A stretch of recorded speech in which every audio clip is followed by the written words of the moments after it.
পোনপ্ৰথমে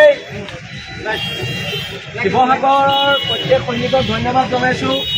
ইতিমধ্যে শ সৈনিক আহি ইয়াত উপস্থিত হৈছে আৰু আজি যোৰহাটত খিলঞ্জীয়া মানুহৰ এখন সংগ্ৰাম হ'ব।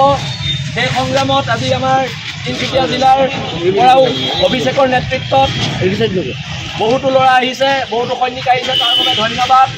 আৰু ডিব্ৰুগড় জিলা সমিতিৰ পৰাও বহুতো ল'ৰা আহি উপস্থিত হৈছে, সকলোকে ধন্যবাদ। গোলাঘাটৰ পৰা আহি আছে, লখিমপুৰৰ পৰা আহি আছে আৰু আজি যোৰহাটত বাংলাদেশীৰ বিৰুদ্ধে হ'ব সংগ্ৰাম, গণসংগ্ৰাম আৰু আজি যোৰহাটৰ পৌৰসভা কাৰ্যালয় ঘেৰাও কৰা হ'ব আৰু আজি গণতন্ত্ৰৰ শেষ স্তৰলৈকে আন্দোলন হ'ব। আজাদ চৌধুৰীক গ্ৰেপ্তাৰ কৰি জেল হাজতলৈ প্ৰেৰণ কৰিব লাগিব। হাইকোৰ্টৰ অৰ্ডাৰ আছে, ঘৰ এভেকশ্যন কৰিব লাগিব।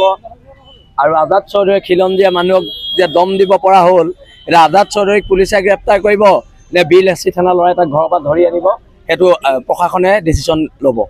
আৰু এটা কথা স্পষ্ট, আজি যিখন সংগ্ৰাম হ'ব গণতন্ত্ৰৰ শেষ স্তৰলৈকে সংগ্ৰাম হ'ব। এইবোৰ বিজেপি কংগ্ৰেছৰ নেৰেটিভটো আপোনালোকে নানিব এইটো নেৰেটিভ এইকাৰণে নানিব যে আমি খিলঞ্জীয়াৰ হকে এখন সংগ্ৰাম কৰিছোঁ, এই সংগ্ৰামখন আমাক কৰি থাকিব লাগিব।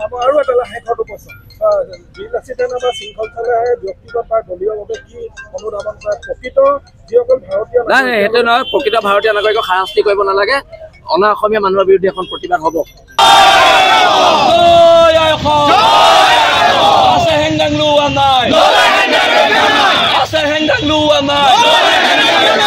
আছে হেংদাং লোৱা নাই।